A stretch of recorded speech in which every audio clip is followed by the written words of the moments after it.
trip last year where I traveled to 4 countries, set up over 25 interviews, each one about an hour long, trying to get the narrative of what it's like to be Muslim in different parts of the world. And what I'm showing you today is the first part, which is London. London is a city very similar to New York City, lots of diversity. It's a Western city, so there's a lot that we can relate to. Badees, sorry to interrupt. Do you have a mic system or not? Yeah, we have. Because we can't hear here. Oh, you can't hear me? Yeah, please.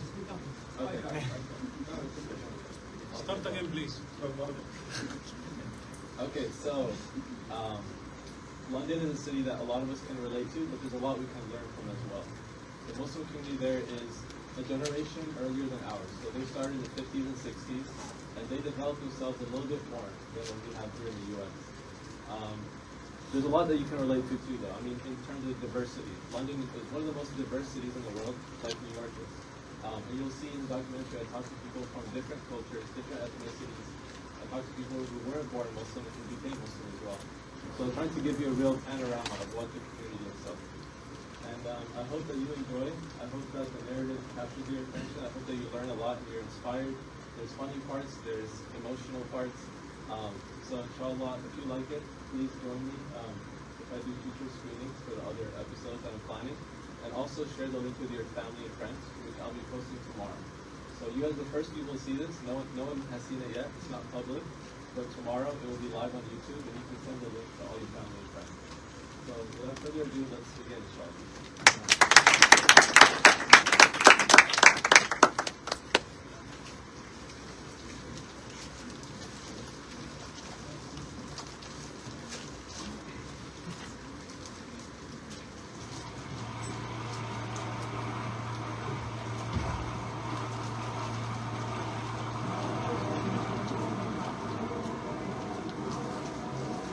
If you want something, get in the queue. It's called City Center, not downtown. There are Bengalis, not Bengalis. London is a place that's so familiar that the small differences really stand out. Once the capital of a vast colonial empire, London has evolved into a multicultural metropolis with a well-established Muslim community that makes over 15% of the city's population. I traveled across the pond to this iconic city to understand the past, present, and future of Islam in London.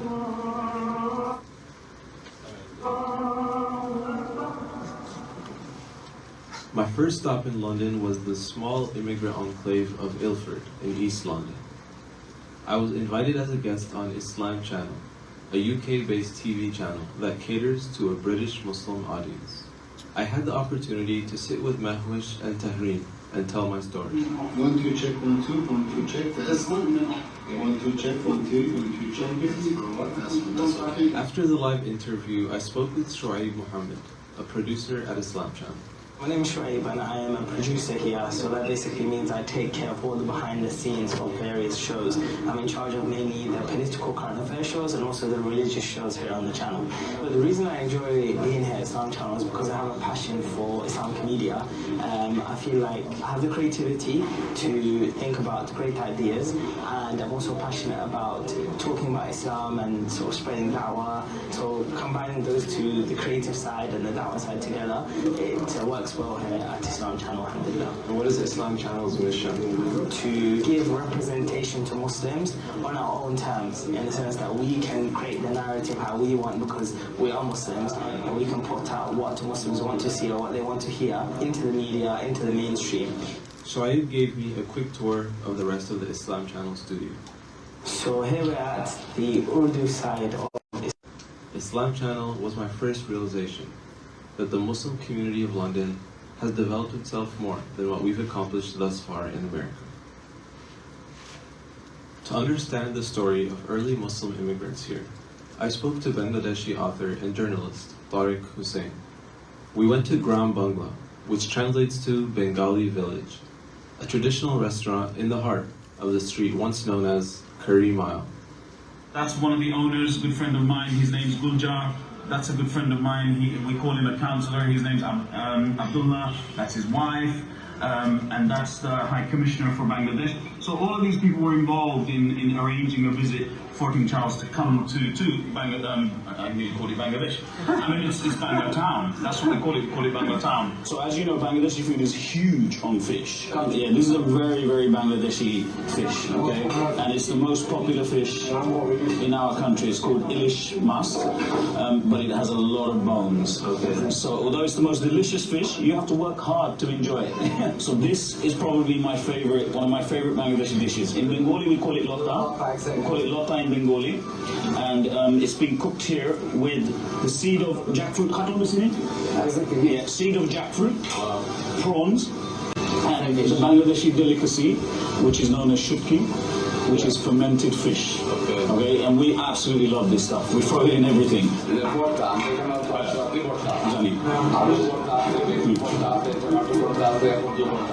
A lot of these, what we call borta here, which is a type of like a small chutney or a mash. So this one here has, you can see the dried fish on it. You can literally go to every single corner of this country and you will find an Indian restaurant. We more or less colonized this country with our food. I was nervous about trying the shutki borta, as I'd heard a lot of people tell me horror stories about the stench of it. But curiosity got the better of me. So you take the thing, you take a bit of it, and then you mix it with the rice, yeah? And then you just turn it into a little clump, and then you pop it in your mouth. And that's when the heat hits you.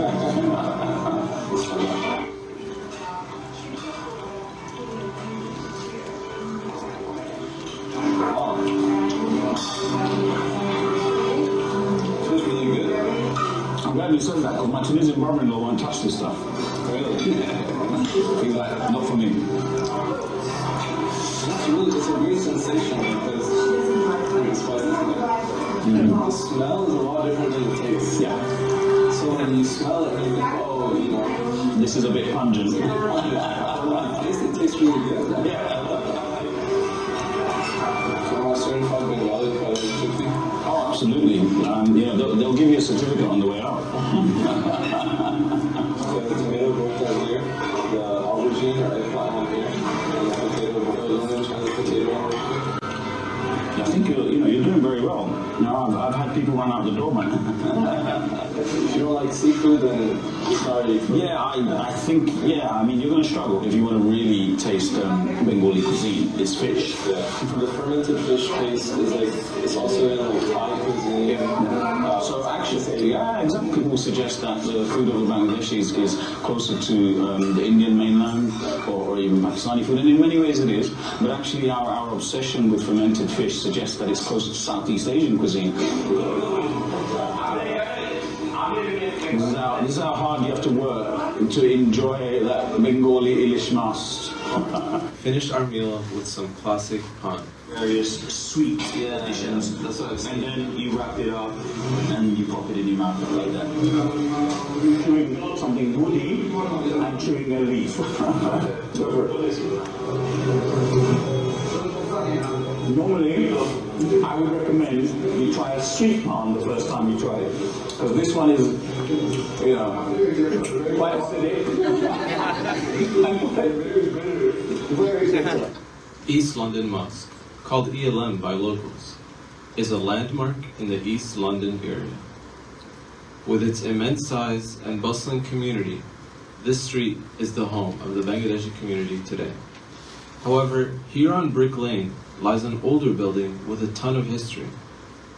The name of the street in Bengali is at least 2, if not 3 decades old. Once a Methodist church, and then a Jewish synagogue, the building became the hub for Bangladeshi immigrants in the 70s and 80s.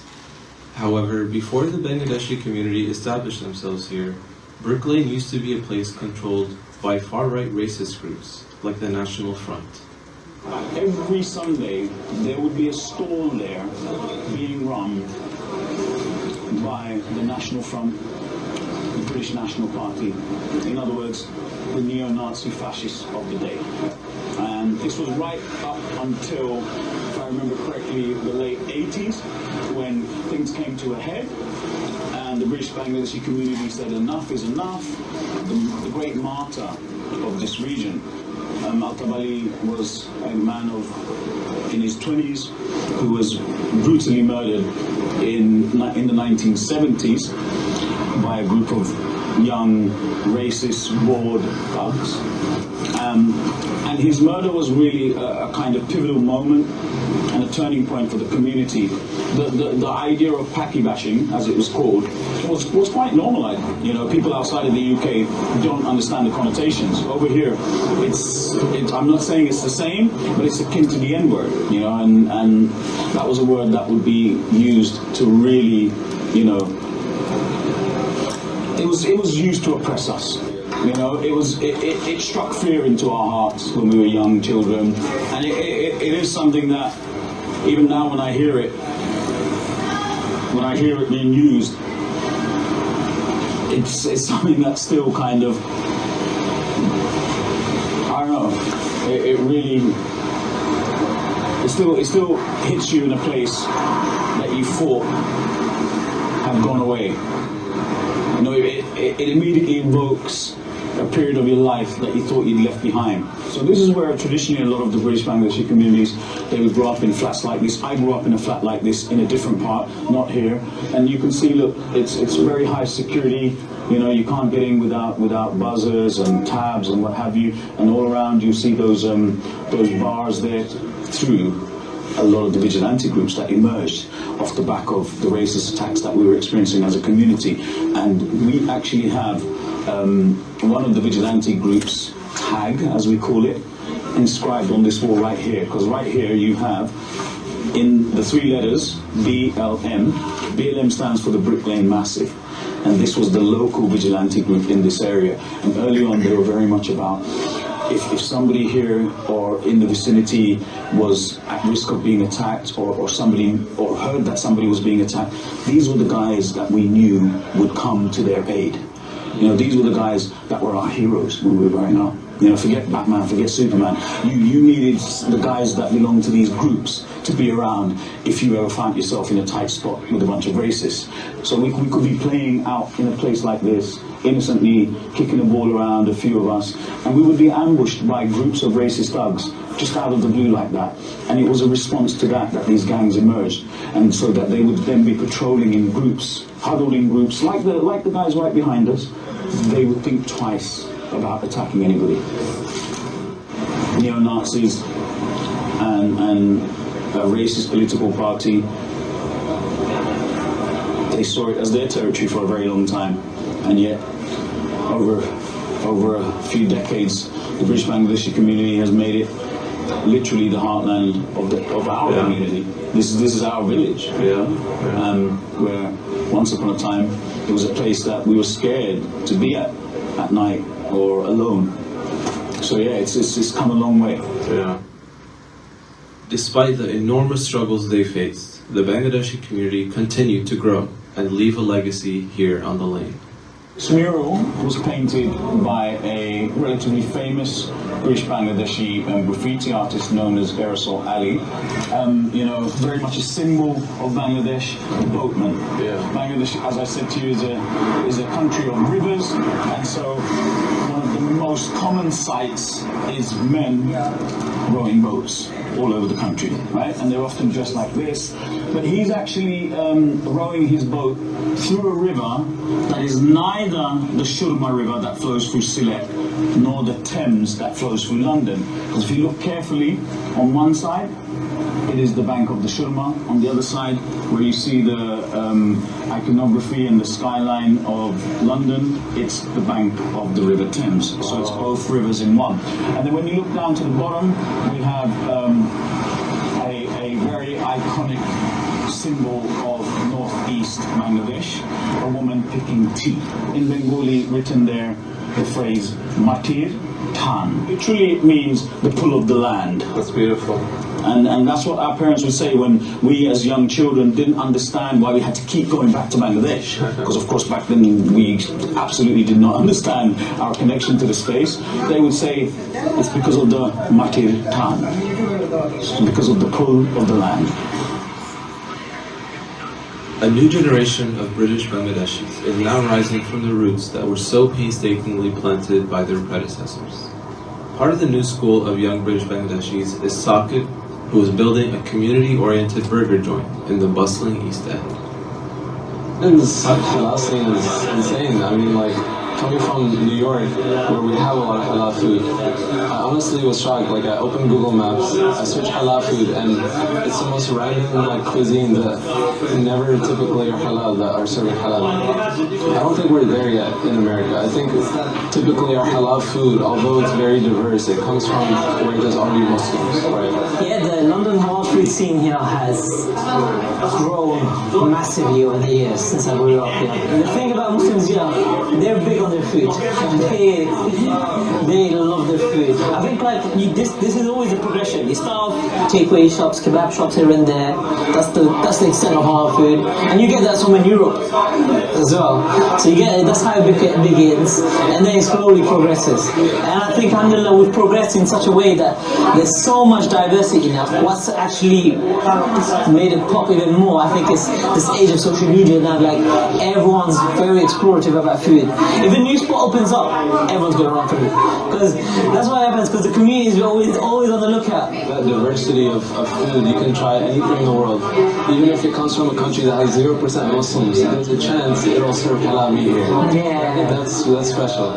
Even like if you want to talk about burgers, for example, just where we started, I used to eat burgers a lot. Like my 16 to 19-year-old days, like me and my friends. I still remember a picture of like there's 8 of us, and we all ordered 2 burger meals each. We used to eat a lot. So yeah, back then there wasn't that many options. So starting a burger restaurant was kind of saving money for yourself as well, huh? You could eat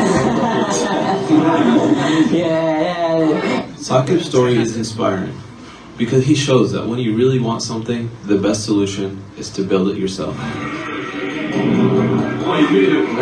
This place has gone through a lot of changes over time. We've had this place for around 12 years. Initially what it was is actually a Somali restaurant. My dad had a close Somali friend, we were going into business together and we started a Somali restaurant. Now Somali food's really trendy, back then it wasn't. Somali food now is really hot, everyone wants to go, like young generation are crazy for Somali food. So back then it wasn't, alhamdulillah it did well till the pandemic hit. And during the pandemic, my dad and my mom were actually in Bangladesh. They flew out. Actually, the lockdown announcement, so it was lockdown here, was actually when they were on the plane. So me and my brother and my brother's wife, we were just thinking, okay, what we're going to do here? Me and my brother were the ones managing the restaurant. It was a difficult time. It was a difficult time because we have no customers, so we had to pivot then. So what we did, alhamdulillah, it worked out really well where we focused completely on the delivery experience. Simply Smash was my brother's brainchild. So we kind of initially started from a £100 grill that we just brought in, no new equipment, and just thought, let's start stripping burgers here. So the Simply Smash space itself is actually designed to be like a communal living room. That's how we designed it to be. I've become recently obsessed with this idea of a third space. So there's work, there's home, but for Muslims, what else is there? What's our third space? Like for many non-Muslims, it's a pub. I used to have this problem as well. Like when I used to go out with my friends, where's this spot where I can relax, unwind? And food is a great way to bring people together, and that's why we also do live sports now as well. For Muslims, where are you going to watch live sports? There's only a pub where accidentally someone's going to cheer and pour alcohol all over you, or there's shisha bars where someone's just going to blow smoke in your face. So no smoke, no alcohol, no music. Somewhere that I want people to feel comfortable. Where you're going to watch the game, where you're going to, your friends are going to laugh at you when Arsenal is bottom of the league.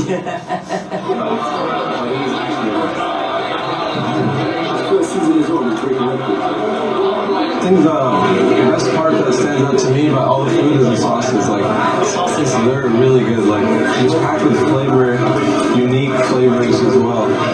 I taste tested a delicious spread of Simply Smash's mouth-watering menu with their Wagyu lamb bacon burger, their delicious wings, and so much more.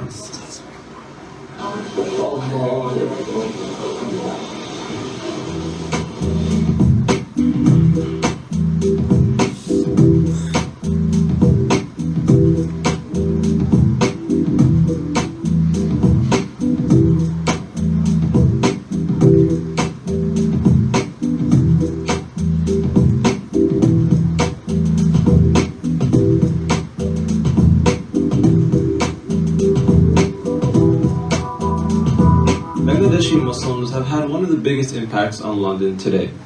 Another community, however, that has deep roots in the city is the Somali community, especially in North London. I kept hearing about a must-try Somali restaurant named Brothers. Like one of the gems of London, like if you come here, you gotta try it. Although I had no Somali friends in the city, I decided to just go up to Tottenham, visit a masjid, and see who I could find to accompany me. That ended up being Ilyas and Ibrahim. Ilyas ordered us some classic Somali dishes, including lamb shank and beef steak, along with maraq, chapati, and bisbas. Tell me why we have bananas on the table. Every food in Somalia we have with banana. Breakfast, dinner, you have to have with banana. Somalis we always eat any food with banana. So are there a lot of banana trees in Somalia? Yes, we got banana, a lot of bananas. So everybody just grows their bananas and eats it with everything. Yeah, the bananas is very good. We got the best bananas in the world, they say. Yeah, very good. Organic banana we have in Somalia. But this is just a normal London banana. Yeah, this is London one, yeah.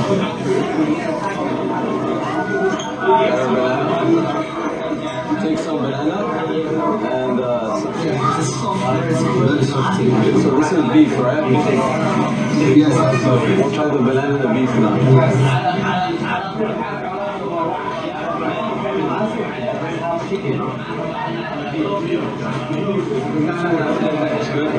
Good because you're adding a little sweetness every time you take a bite. Yeah. You know how people nowadays they like sweet and savory at the same Yeah, time? yes. It's the same way, like you have a savory leg of lamb, Yeah. and then you have the sweet banana with it.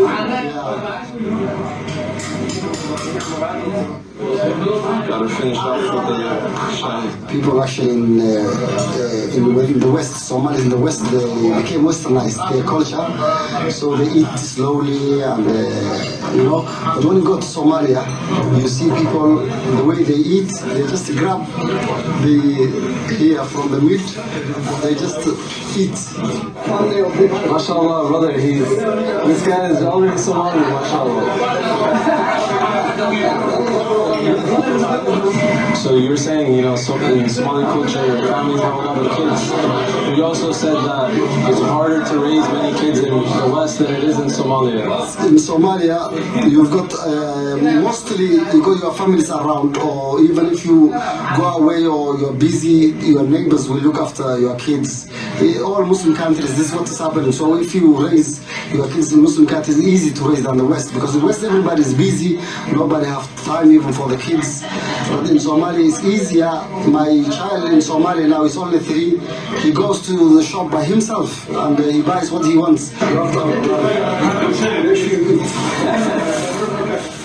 We packed up my food and went for a walk in the neighborhood, where Ilyas wanted to show me the stadium of the local Tottenham football team.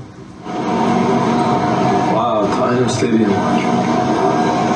So, the Somali community, they have to be Tottenham fans, right? Or else... Yeah, the people mostly who live in this area, Tottenham, Edmonton. You said a lot of Somalis are Arsenal fans. How did that happen? That happened, actually, Somalis used to support Arsenal, and that's like old team and everybody loves them. So now you get a lot of supporters from Arsenal turning to Tottenham or going to Man City or Man United because... So they're plastic fans, fake fans. Yeah, some of them, yes. Some of them, because actually what happened is with Arsenal, they're not buying new players. Okay. But Man City and this play, they're buying new players, Now they're going to go to Newcastle, right? Newcastle, yeah, some of them yeah. But my uncle, he was supporting Arsenal he was supporting Tottenham last 30 years. 30 years, so he's a real fan. He's a real fan. I lived since 1995, 27 years in North London, especially Edmonton and Tottenham, and it's very, very beautiful area, nice area. I think living in North London, there's a big mixture of communities. So we have, for example, here a big Somali community, we have a big Turkish community, we have every kind of community here. So I feel like in North, it's a big mix. Whereas if you go to another part, you might have one ethnic group, and here we have everyone. So I think it's the best place. The beautiful diversity of North London was on full display at the Edmonton Islamic Center, where the majority Somali population has built a community where all are welcome. In this masjid, we've been seeing a lot of shahadas, I think, like every week. There's at least one or two, like within the past couple of months. So, the diversity is actually expanding, which is what we want, to show people that Islam is for everybody. And alhamdulillah, I'm a revert myself, and everybody's just one big family here. And I know one thing that I specifically recognize is that even with my own friends who are Somali, is that they preserve the Quran. You know, the Somali community, they really value memorization, recitation. That culture from back home where the Quran is quite a lot of emphasis on that. Wherever you go, you find the madrasas, parents that are always looking for their children to go to madrasa. And alhamdulillah, it's same here with, in our locality in Edmonton as well as in Tottenham. And we see youngsters coming here now, want to lead Salah, especially in Tarawih, and memorize the Quran, alhamdulillah. But also you see elderlies that they get gathered in children around 3 a week, and they do something called surahs, which is, you see in a circle, and everybody recites a verse, or everybody recites a page. And it's that, it's that culture, the habit where it becomes like not just a social gathering, but it's somewhere where even afterwards people get together and they eat. And it's that kind of connection with the Quran. That's what brings them together. If you ask them in terms of fatwa, Islamic knowledge, they might not be skilled, but when it comes to the Quran, they know, alhamdulillah. We have Hufaz, but they're not Somalis. But it's that, that simplicity, that warm welcome, coming into the community, that makes, this masjid that special.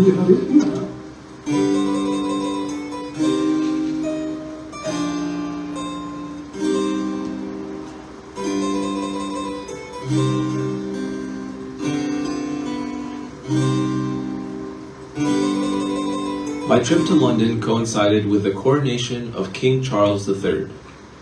In an attempt to get a glimpse of his procession, I was instead swept into a protest denouncing the British royal family.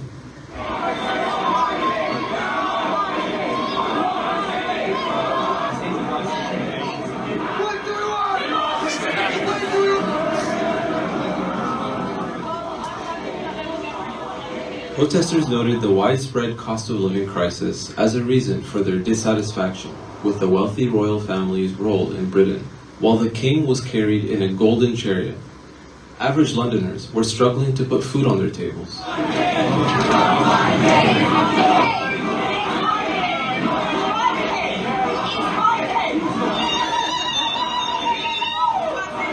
Seeing the chaos on Coronation Day reminded me of a place that's famous for its madness. Speaker's Corner.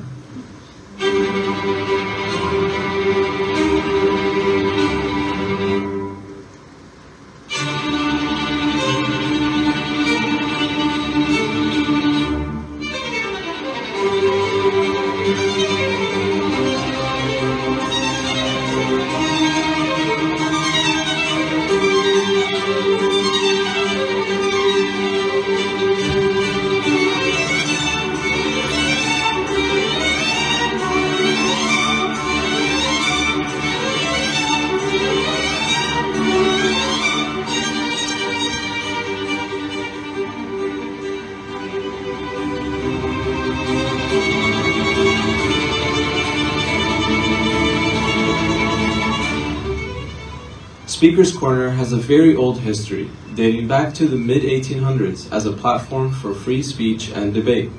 More recently, Speaker's Corner is characterized by live streams capturing every angle and social media influencers roaming about. Muslims have made their presence known here at Speaker's Corner through high-profile intellectual debates, as well as petty squabbles. Despite the chaos, this corner of Hyde Park continues to attract debaters and audiences every Sunday morning. So as you saw, the Speaker's Corner was a pretty insane place. I don't think anybody's changing minds out there. Just a bunch of people yelling the same thing over and over at each other. But in general, I think the idea is important. The idea of free speech. Next door to Speaker's Corner sits the Arab enclave of London, Edgware Road. I met back up with Shuaib from Islam Channel, along with his wife at a local Lebanese restaurant on Edgware. As young parents raising their kids in London, I asked the couple about their expectations prior to having kids. I always had this like strong desire to be a father because I didn't grow up with mine, because I mentioned like my mom and dad got divorced, so I grew up with my mom, and I was not in touch with my dad, and so my idea of like parenting and fatherhood was, you know, somebody who's very involved in their child's life, a father who like wants to fulfill that sort of, I guess, traditional masculine dad role of like being a provider and sort of being a leader of the family and things like this. My expectations of motherhood have been completely different to their reality. I think growing up, my family is very like, go be an independent woman, don't get married until like you're 35 and a lot later, and I ended up having kids when I was 20, 21. So it happened a lot quicker than, a lot earlier than I thought it would. And also I think I kind of thought that I was going to be like very disciplinarian, and I kind of think that my kids are teaching me that you kind of have to let them guide the way a lot of the time. As we dug into dishes like molokhaya and maqluba, Shoaib went into the challenges of raising kids in today's society. So clearly there are a lot of issues that are starting to creep up within the society here, or generally living within the West. And I think also it's becoming more than just a Western problem. I think it is becoming a global problem.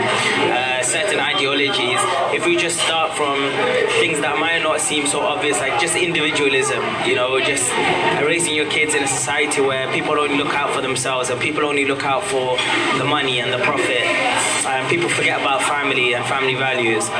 Two, that's like maybe people consider the least dangerous, and then the most dangerous or the most obviously dangerous would be things like LGBT and pushing agendas like this, destroying of the nucleus of the family and understanding what the traditional roles of a husband and a wife are in a family, or a mother or a father are in the family.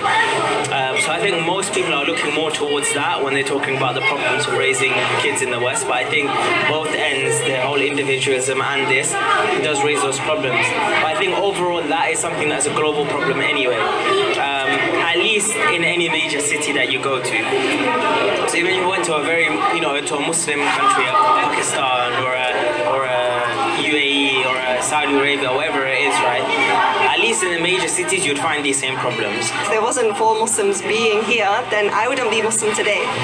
So I think having Muslims, like if all of the Muslims that I met who helped introduce Islam as a concept to me had gone abroad, then I never would have had the dawah that I needed to accept Islam. And I think that's so important, because it's not just for, Islam isn't a religion for certain cultures, it's a religion for all people, including people in the West. What I find is a lot of the reverts that I speak to, or converts that I speak to, a lot of them started their journey through an educational institute, so either a college or university or secondary school, where they met other Muslims. Growing up in secondary school, we used to have a prayer room that all the Muslim kids would go to, and we would eventually, like, our friends who are non-Muslim, because all of the Muslims at break time, instead of playing football, maybe especially on a Friday, we were all going to pray together on a Friday. All the non-Muslim friends are like, what are we supposed to do now? There's not enough people to play football, so let's just go with you. So we would have like maybe a good 5, 6, 7 of them come and sit at the back where we're praying Jummah, and they would observe it, and they become so comfortable just coming to the prayer room. They start picking up the language, say Alhamdulillah, MashaAllah, Inshallah, and they're not Muslim at all. We had one of them that actually became a Muslim as well after all of this interaction with us. While conversions to Islam are becoming increasingly frequent in the UK, finding a community as a revert is not always easy, especially in a place like London, where every immigrant group and ethnicity seems to have their own space. I went up to a park in North London to meet with Jennifer, a revert of Nigerian Christian background, and Khalila, a revert of Jewish background. to learn from their stories as reverts. I feel like I need like a whole TV show to be able to explain what was going on. But just like in short form, I was homeless at the age of 16 and I was living on the streets of London for a year. And I used to do bus rides up and down just to stay warm, just to stay safe. And I guess it was at that moment that I realised that actually there must be a lot more to how I'm feeling. I was completely broken. Like I was just not in a place of, you know, I was going through feelings of like abandonment, rejection. I remember calling my mum every day and begging her to come back home and she just, no, you're not coming back. But at the same time, I had so much anger within me. I was angry at the situation. I was angry that I had no reason to be homeless. That kind of got me thinking about religion, and that kind of got me thinking about, well, I need something to settle me. Like, I'm just feeling too unsettled. Was on the bus, met these two Muslim sisters. They were reading a book. They gave me the book. I went away reading the book for like months. And I remember when I moved into the hostel, I still had the book with me. And at the time, my partner, who's my husband now, he was Muslim. I didn't even know he was Muslim. Oh, wow. And so one day he decided to pray. I was like, what are you doing? And he was like, yeah, I'm praying. I'm like, why? Because this is not how I know Christians to pray. Like, we pray differently, right? And he was like, because I'm Muslim. And I was like, wow. And then I showed him the book. And it was from that moment on that I knew that I was on a journey to something better. Went to the mosque, decided to take my shahada, took my shahada. I could never find the sister that gave me the book, but in the mosque that day, she happened to be in the mosque that day. Wow. With the other sister that was with her. And to also top it off, she grew up with my husband in the masjid. So I knew that this religion was for me from that moment on. For me, I was actually doing quite similar to work to what I do now. I was speaking on stages, I was a radio host, I was around really, really big celebrities, and I would host them. And what I would find is when the cameras went off, when the lights and the cameras, and bearing in mind these people had everything they could ever have dreamed for, money, cars, everything. But when they went on the camera, they were miserable. And I was so shocked. Really, a lot of them were depressed or turning to drugs, numbing it in intoxicants. And it was that point in my life. I was 18 at the time, and I was like, everything I'm doing in my career that I'm working towards for what? To then just feel miserable. So I really went on a soul searching journey, and I looked into all the religions. But my really, really good friend at the time became Muslim. And that was the first time I ever realized what? Like, Islam could be for anyone. And she started to give me da'wah, and I would actually stay with her in Clapham Junction, which is southwest London at the time. And when she would get up to pray, even Fajr, I would wake up and I would pray behind her. So she's praying like a Muslim, and I would pray behind her like this. And I would say, God, if Islam is the truth, please guide me. From that minute, I was like, Islam is the truth, alhamdulillah. When you guys were first, learning about Islam, and when you first embraced Islam, what did people around you do that made you feel comfortable, that made you feel welcomed? People that didn't know me took me in and made me into the woman that I am today. I didn't have family.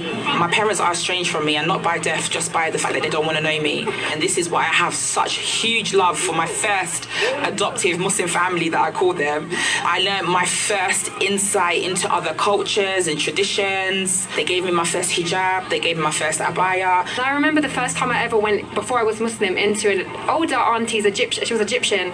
I went into her home, and I wasn't even Muslim, and she told me to sit down and eat off the plate with her and her kids. And I'd never seen anything like that before. And it's just that true loving for others what you love for yourself. We're living in a time where there's like this sort of divide between the West and what people perceive as the Islamic world. And it doesn't have to be that way, right? Muslims can come from any country. What can we do as Muslims to sort of show that, the society around us here in the West, in London, New York, anywhere, that Islam is not something foreign, but it's something for everyone? The day that something changed for me in my mind was when a sister said to me, Allah just means God. So till then it was like, it seemed really foreign, or it wasn't for me. She was like, Allah just means God. And I feel like it's those moments, it's those conversations. There's always going going to be a barrier when we stay silent. When we don't show up in spaces, no one knows about us. When we don't dare to come out of our comfort zone, I think a lot of us, we don't fit in. And I always say, when there's not room for us at the table, it's sunnah to eat on the floor anyway. As our interview winded down and the sun started to set, Jennifer turned the camera around on me and interviewed me. I was really super intrigued by your work and, you know, the way that you travel, quite nomadic in a sense. Why? Because, you know, this entire world belongs to Allah, and we have Muslims in every city, every country, every corner of the world. And I think that because of that connection we all have with each other, we're curious about what's going on in London, what's going on in Istanbul, what's going on in, you know, Australia, wherever it is. And one thing I noticed, like just growing up, you know, when you see other Muslims, when you see them and the way they practice, the way they, you know, strive to be the best Muslim that they can be, there's like this feeling, like this warmth that comes out of your heart, and you just immediately you feel that connection. You just love them for the sake of Allah, and I think that's what I want to, you know, capture for the audience. I want to talk to people in every corner of the world about their experiences being Muslim, and then the viewer can feel that connection, can kind of almost understand what's happening in that community. And so just like, you know, bringing us all together that way, I feel like that's my mission.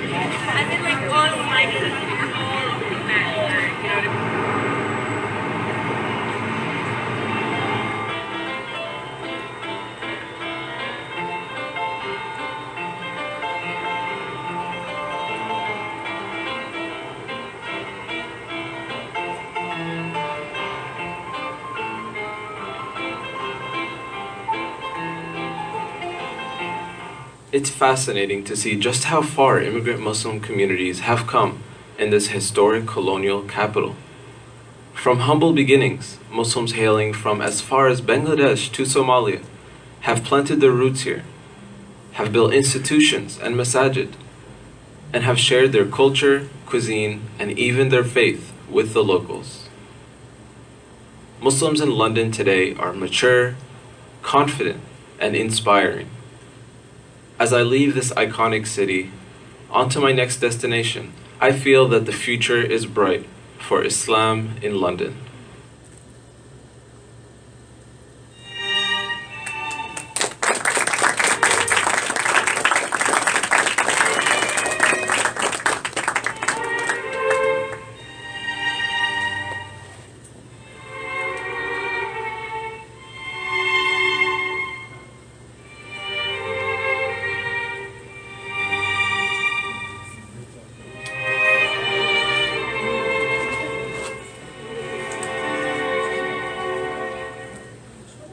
Give it up for Badees again, guys. Reflect on this society and how the repetitive cycles of, you know, people facing hate and people overcoming. I hope you all enjoyed, and let me know any feedback, any questions. And make sure to pass on my editor.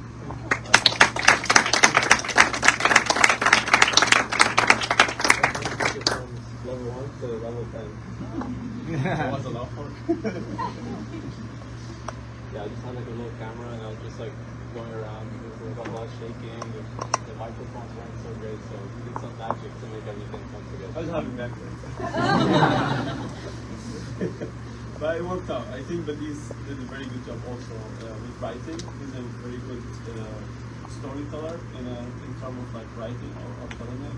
So the voiceover, and I was telling him also that his way of showing a documentary mixed between the classical way of telling a documentary with the voiceover and B-rolls whatsoever, and also like vlogging and showing you what he's doing every day. I think that gives it a new kind of like a flavor, which like that. I really enjoyed working on this story. You did a great job. Good job.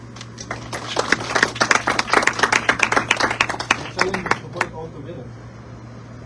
Sorry? The challenge is to put it all together. The challenge was to fix the audio. I don't know if you noticed some places like the restaurant and stuff, it was too loud, and the microphone were not equipped with like isolation whatsoever. So that was my biggest challenge, because I knew we were gonna screen it, and if it was kept like it was, these two speakers would be exploding right now. I see a level, just like leveling it and then color grading, and also like the camera didn't have a good dynamic range. I'm not gonna go into the nerdy stuff. But yeah. So inshallah we need from you, we need behind the scenes. Yes. From him, please.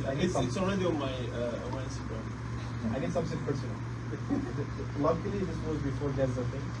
We need a second visit to London and see what's after Gaza. Because I feel like there's a lot of change now. Because even us, we noticed that there's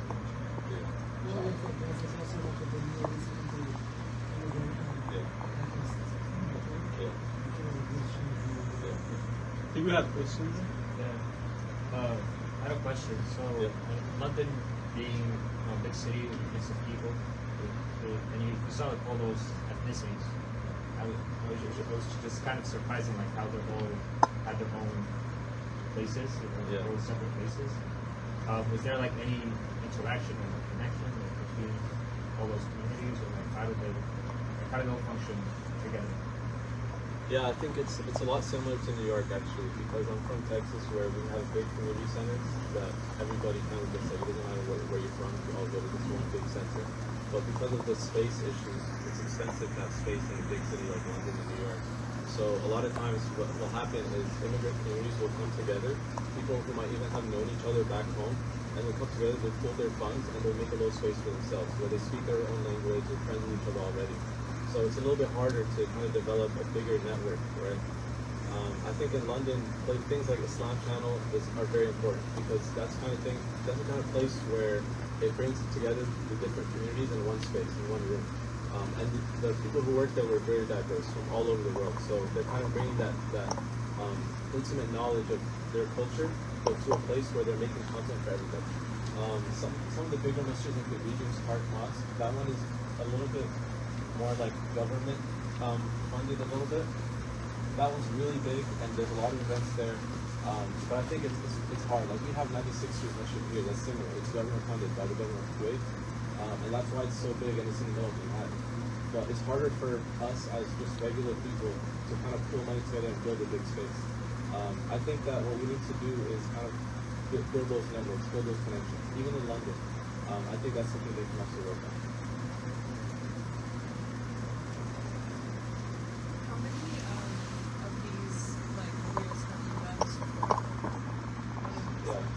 So last year I traveled for a month. I went to London, Istanbul, Kuala Lumpur in Malaysia, and Algeria, my home country, where my dad's from.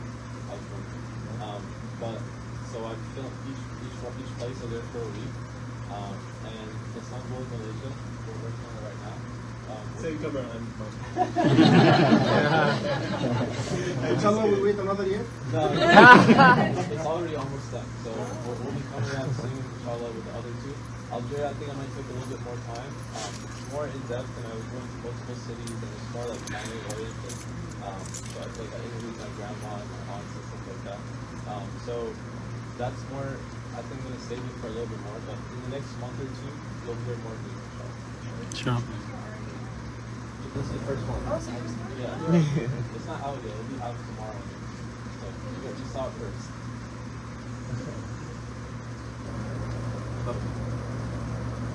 At some parts it seems like someone else was holding the camera. Did you have a cameraman with you?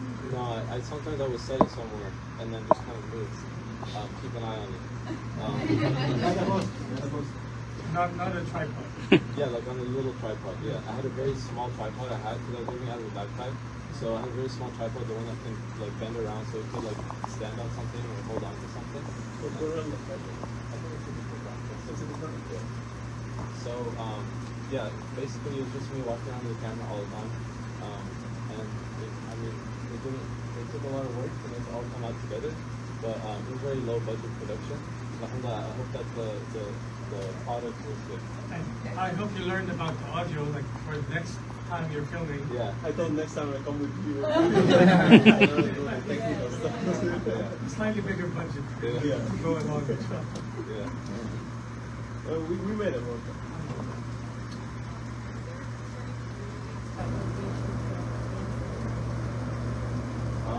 there's decent like Turkish, Albanian community, that part of the world that I didn't have a chance to reach out to. But in reality, there's people from every country in the world in London. It's like New York, so it's hard to get everybody's perspective. But I tried to get what was the most, had the biggest impact on the city, and also had the most history. So because like if you see like the Bangladeshi portion, there was so much history that went into that community. That one street, Brick Lane, so many generations of Bengalis have gone through it, and so that has a big impact on the city. That area actually right now is being gentrified because it's basically like just a short walk from downtown London. And they had moved there so long ago that it was cheap when they moved, but now it's really expensive real estate. So, and the people that lived there, when they first came, they were living in projects, basically. Like Howard Hamlets is the biggest projects of London. And it's like almost all Bangladeshi people. So, it's hard to capture every story, but I tried to capture the most essential one. I didn't have the chance to ask you this, but when you see the Great London's name sign, and then you see also Bengali sign, even in the transit, is it like in Bengali saying that what's the other one? Okay, and how far do you see these Bengalis in the air? It's a pretty big area, yeah. Like we call it Bangla Town, or Little Bangladesh, so it's kind of like you're like in the middle of Chinatown. Yeah. That's,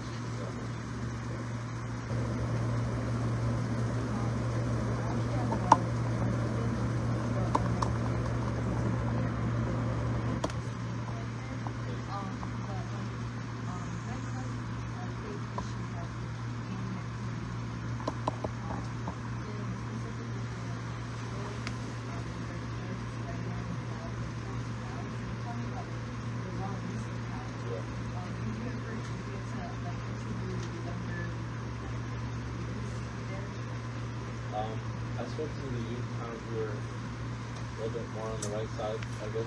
They weren't going through some of that, but I did see some activity in some areas. It's glad to see Muslim people engaging in these activities. I didn't really approach them. It's kind of just yeah. Yeah.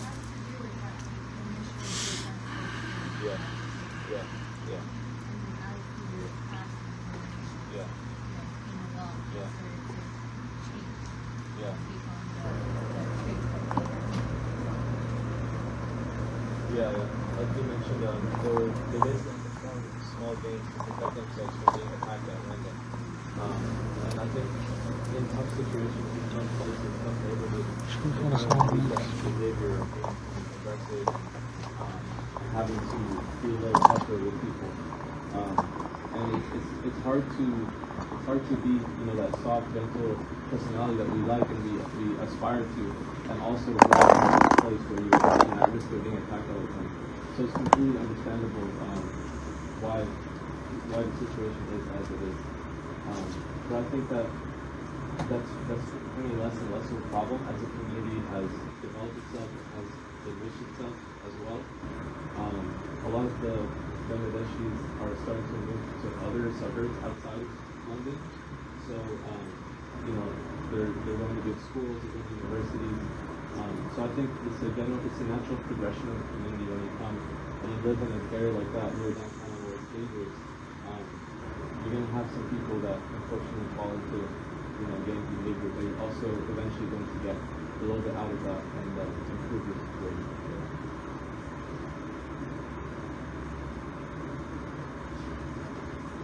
I had a reflection and a question. Yeah.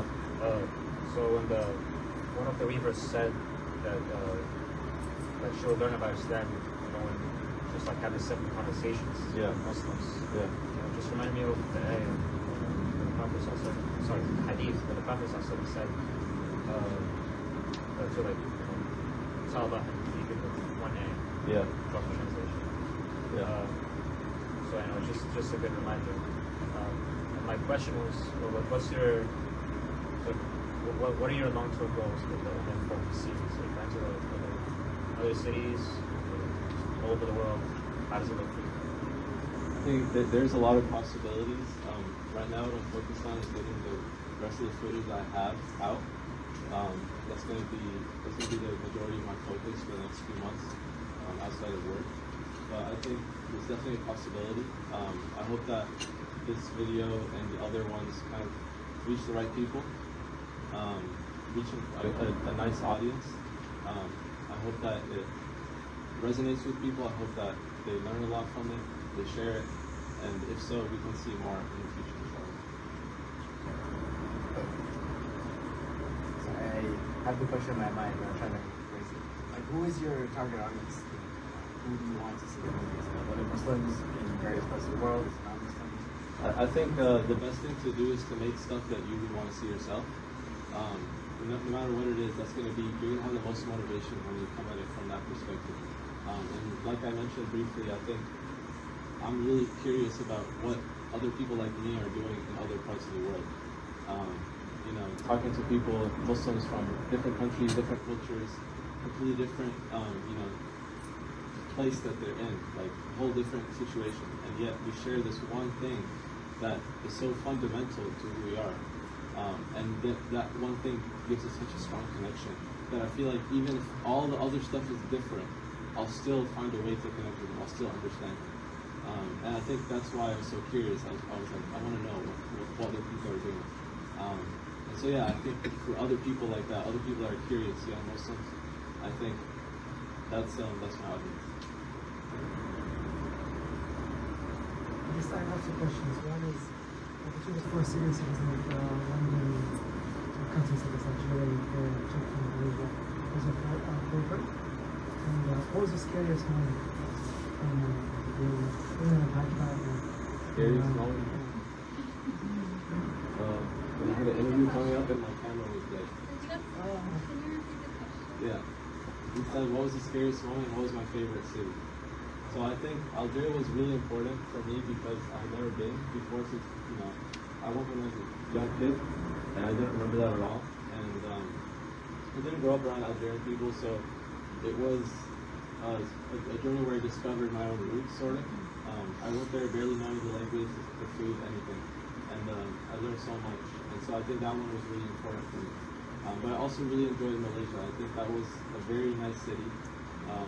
It was a place where, you know, it's very comfortable, very nice people. People spoke English. The food was really good. I think anybody can go to Malaysia and have a good time, except if you don't like Pablo. But overall, I think that was a very nice city to visit. I recommend it to people. Yeah, and the scariest moment I've mentioned is when my camera was dead and I had an interview coming up. I think it was with Brother Badees, and I know he's a busy man, the journalist. He's a very famous author and journalist, actually. You should read his books. He writes travel books. So he has one, I found out about him because he has one called Minarets in the Mountains. And basically he travels through all the Balkan countries. The Balkans means mountains, so minarets in the mountains. And discovering like the Islamic roots of all these countries. Very fascinating book. So that was how I found out about him. And so before the interview, all my batteries were there. I had like multiple batteries there all day. And I was really concerned. So I brought you back.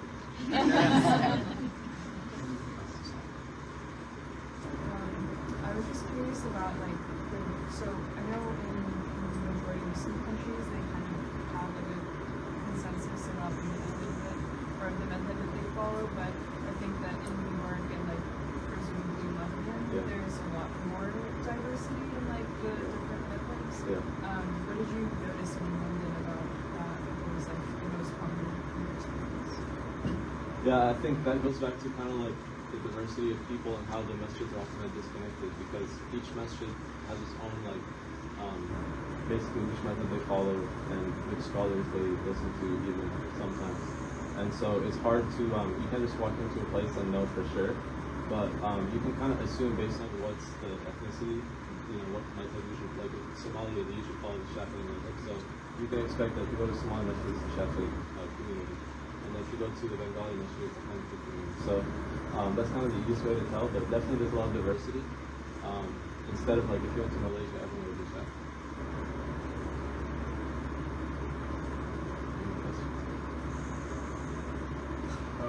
So growing up in Texas, and living for quite some time, would you say that there is a link between some kind of connection to Muslims in Texas or Muslims in New York, or did they just kind of develop on their own separately? I think New York's Muslim community is more similar to London's Muslim community than Texas' Muslim community, due to so many factors. Texas, it was developed by a lot of people who moved from places like New York, from the East Coast, but they just found themselves in such a different situation that it organically developed into something that's very unique now. I think everybody knows now, like, Texas is a hub for American Muslims. Like, all the big scholars are there, all the same man, yes, college. So now when you go there, it's like a very comfortable situation. You have huge masajid, very nice facilities, you have lectures every night. But here in New York, it's still similar to London, where with small masjids, it's like, you know, it's hard to find information, it's hard to find, like, they don't have like nice websites, prayer times, what programs they have that week. So it's very similar in that way. I think in general, you can also say big cities are more similar to each other than the biggest city in one country than the second biggest city of that country. It's just, there's something about international cities that they just share this unique quality of just being so dynamic, so changing every day, and so diverse.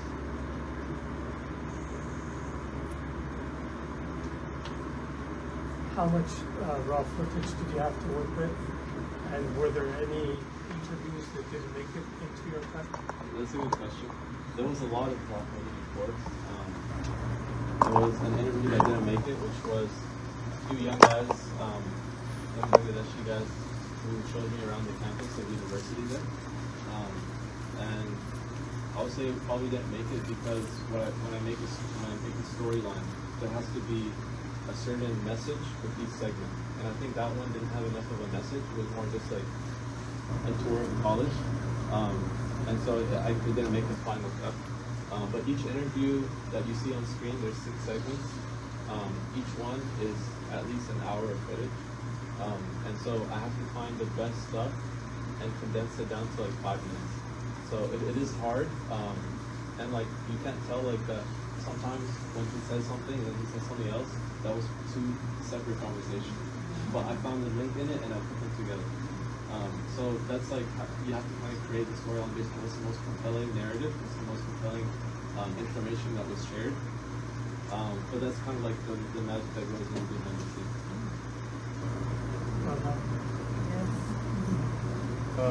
So you had a clip on